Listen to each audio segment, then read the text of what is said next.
would do an after-action report on a most fearful sacrifice from Flying Pig Games, recently released, hotly anticipated, and thought I would get into it right away. I did the first scenario, which is the slaughter pen, which is really focusing on the second day at Gettysburg, or more specifically, the action that took place around Big Round Top and Little Round Top between 4 p.m. and 6 p.m. on that day. It's 3-turn scenario, 4 p.m., 5 p.m., 6 p.m., with reinforcements coming in at 5 p.m. The way you win the scenario is controlling these victory hexes, which is Big Round Top and then the 2 peaks of Little Round Top. Whoever controls the most, or who has, and you get control by having passed through it and nobody else taking it back. Whoever controls the most after the 6 p.m. turn wins the scenario. In my game, it was the Union that succeeded in the scenario. The Confederate forces come in pretty hard and fast on Big Round Top, broke the Ward Brigade, and then moved into Little Round Top, but and actually was, had some initial successes there, but then were turned back, much like the historical result with the 20th Maine. The Vincent Brigade really did its duty to hold back and break even some Confederate forces as well. So pretty bloody battle in a short amount of time. The scenario is really not meant to be, something that, you're going to want to replay, 20 times. You get a pretty good feel for it after a few plays, but it is meant to be an introduction to the system. It only deals with this little area here, and one of the things that I like, I got these border strips as part of my Kickstarter pledge, and so you can put these border strips down to mark kind of the area that you're dealing with and focus on, because the main reason for that is these maps are huge. You get 2 very good-sized maps that are brilliantly illustrated, at least in my opinion, and on these really small scenarios, marking out the area so you can focus on what you need to focus on is kind of helpful. I like that. I can't wait to get into a much bigger scenario using these maps, although I need to clear off my table to do that. Again, these maps are huge, and they're mounted. So this is an introductory scenario to teach you the basics of this system, which is, this is the Black Swan system, I think is what this one's called, but it's based on the blind sword system, which Hermann Luttmann's used in some other games for, I think for either Tiny Battle and for possibly Legion games, or Revolution games, I think it was. But he's used this system before, and actually for the Battle of Gettysburg for days, I think 1 and 2, I think he's done in some of the other systems. I've looked at those systems, but have never played those. This was my first real experience dealing with the blind swords or black swans, or what you want to call it. There are some changes from the blind swords to the black swans that are noted in the rule book at times. Some of the deviations, if you're familiar with one, that to note how this might be a little bit different in this system. But the key element to this system, or one of the key features of this system, is the order system. I did a piece a while back called Order Up, where I kind of did a survey of some of the ways war games simulate orders and communications and receiving orders and carrying out orders and the like, and I'll put a link to that down below.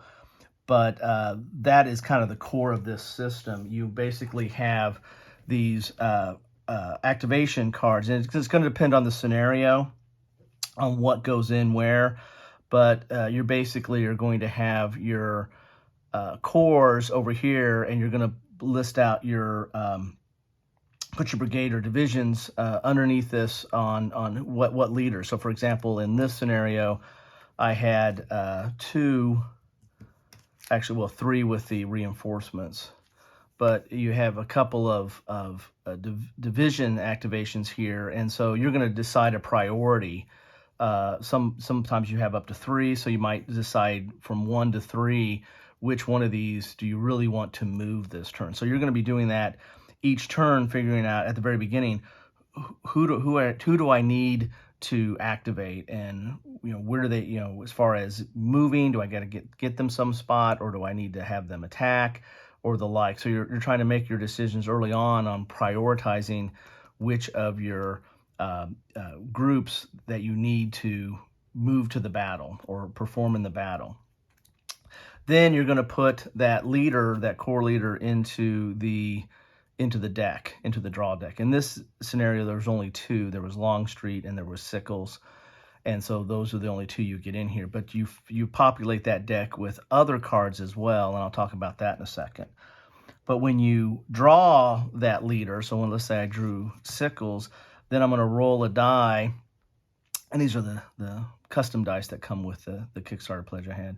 You're going to roll a die and consult this chart right here on what do I get to activate. And Sickles is a poor leader, so that means you're not going to have as many options. If you have a good leader, or a superior like Longstreet, if you roll high, you're going to be able to like division priority 1 and 2 plus some artillery. So that's being able to activate 2 of your units or 2 of your divisions is, that's huge, because you get to do the whole division. That's what happens when you have a superior leader. But with Sickles, the best you can do is just division priority 1 and plus some artillery. But you could end up with just one brigade, right? One brigade from your priority 1. So it's very, very limited on what you can do. So this is reflecting that leader's command, that leader's kind of decision process, the communication lines, what have you. It's abstracting a lot of stuff into just a real simple procedure on drawing the leader. And then let's say I roll 1, then I just get 1 brigade from that. But let's say I roll a 5 here, so I get division priority 1. Then I have to go to this. Then I have to go to this division, and then roll again on this one. And depending on what I roll, I'll get either no orders, which there's a chart for that on how you deal with no orders, but they're not going to do much, right? If anything. Or I could get the best I could do is I could get the whole division group, so I get to move everybody that's under Bernie here, but I might just get 1 brigade. So there's different things that happened there. So and it shows you the chain of command as that goes down. So you might be limited on what you can activate by your core leader, but then you also might be limited by what you get to activate from your division leader. So that's a really interesting system there. And again, kind of shows that chain of command. However, you're not always without, there's only one core activation card in this scenario. So, if you don't get that, what do you do? What is it, just sitting around the whole scenario? No, there's these other cards. You're going to populate it with event cards. And then there's also this Fog of War card that goes in this scenario. And that's kind of just when you draw that, you roll on this, and that does some special stuff. It's really kind of almost kind of like an event creation type card that comes in there that adds a little bit more chaos to the battle.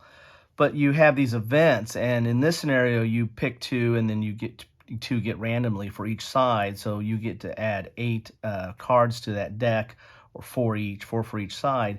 And these cards let you do certain things. As far as on the card itself, it might let you be able to move or fire or do something with a unit.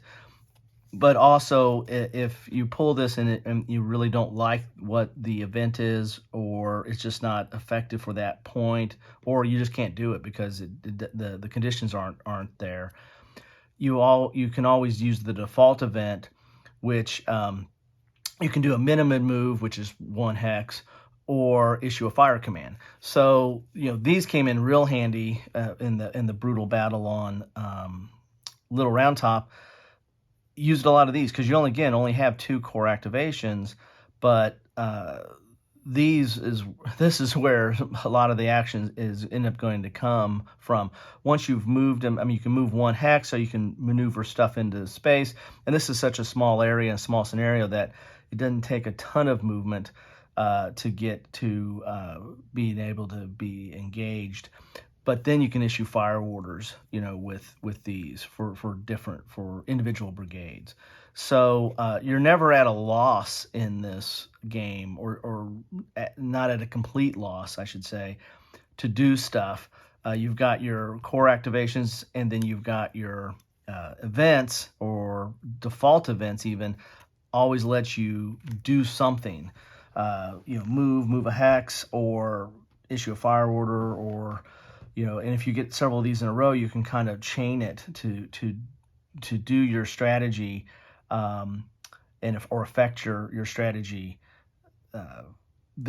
without having to necessarily have to have the core activations. Now, in bigger scenarios, you're going to have a lot of these. I mean, and in the full scenario, I imagine you're going to have all these, right? And so there's going to be a lot of different core activations, and a lot of decision making at the outset, where you're trying to decide, who, what leaders do you want to put in what priority, let me show you one of these cards here. So you're going to be making a lot of decisions on priority of the divisions within there. And then, of course, when you draw Sedgwick, then you're going to get that priority based on that roll, and then you have to roll on that card itself. So there's these cards. There's 2 of these for the Union and 1 of these for the Confederate, just because of the way the command was broken down.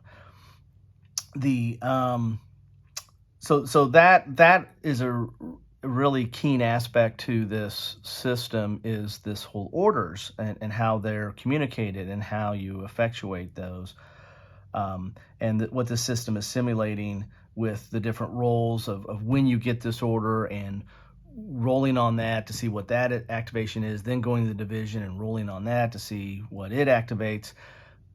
You really are simulating the decision making of those different leaders, whether they're cautious or what have you, and how they had their chain of command set in that for that battle.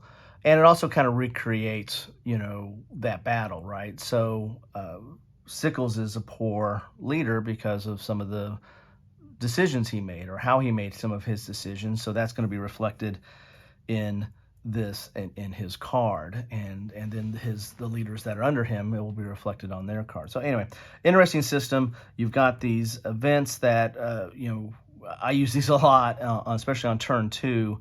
That was a big play for both sides, was using these event cards, trying to the Confederates got their long core activation early and were able to do a big push, but then the Union really ran into a streak of pulling their activation and event cards that really allowed them to turn the tide. But that's the game. I mean, you play this several times, it's not going to come out that way. There might be more of a random distribution of how these come out, and you might have more of a back and forth flow of how these event cards come out, and that would have totally changed the flow of this battle based on how those cards came out. But that's the nature of the war and nature of battle, and why you play these games, right? Is to have a little bit of what if, and trying to deal with the circumstances as they come up. If the battles always played out the way they were supposed to play out, I don't think we would get a lot of replays on some of these. Anyway, so that's my after action report, and some of my initial thoughts on the game. As I said, this order system is very interesting. I like it, and it's the engine of the game. The fire system, it's a little bit different. The combat is different than what I've seen in some other games. It makes sense. It takes a little bit. You have to go through like at least 2 or 3 combats to start figuring out, all right, what am I doing?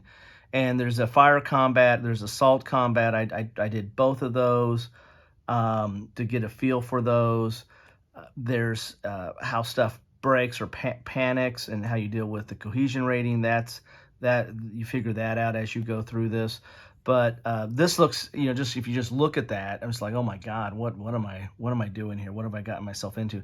It's really not that complicated once you figure out the how fire works versus assault, and go through it. But anyway, yeah, that's a different system. That's different than what I've seen in especially games in this period, the American Civil War. But I haven't seen this a lot in probably in any games. It's a very unique system in that regard. Oh, one thing I left out, but I should have mentioned on orders. Once you activate, so once you go through, rolling on your corps leader, then rolling on your division, and figure out which one of these brigades you're going to activate, then you got to give it an order. So and the orders are attack, defend, maneuver, and then artillery has a special order. Attack allows you to move and to engage, and you get a little bit more movement. The defend lets you move a little bit and engage, and give you some benefits on attacking, or like for combat.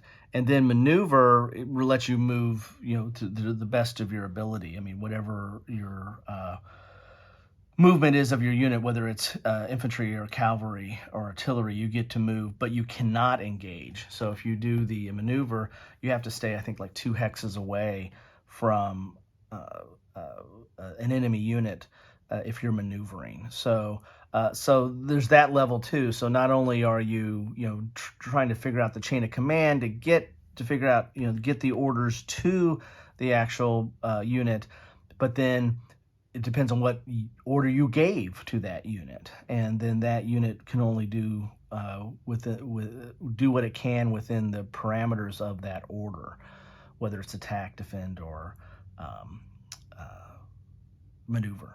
So anyway, talk too much about this, but especially for such a small scenario, but it's a good one to start out with. If you're not familiar with this system, I do recommend you start with this scenario just to walk through it, to figure out this card play here, and to figure out that combat. There's enough there. To me, the card play and command structure and the combat is different enough from anything else I've played that it's worth learning through an introductory scenario. At least that's my opinion in that regard. So thanks for spending some time with me. Hopeful this was helpful. Love to hear which any of your thoughts are on this. Have you guys been playing this? What do you think about this?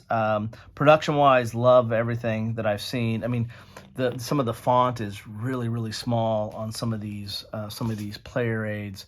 But other than that, I've been real impressed with the production. The maps are out of this world. The counters are very nice and decent thickness. Can't complain about, the cards are fine. They do what they need to do in that regard. So component-wise, no complaints there. Player aids could have a little bit more oomph to it, but I guess that would add to the cost. And then the rules are fine. Had to go through them a little bit more than normal. The game's not that complex, but it is different. So again, go through the rules, go through this first scenario to really get into the cards and the combat, and then that should help you out a lot as you go into and dive into some of these other scenarios. That's what I have for today. Thanks all. Enjoy the rest of your day.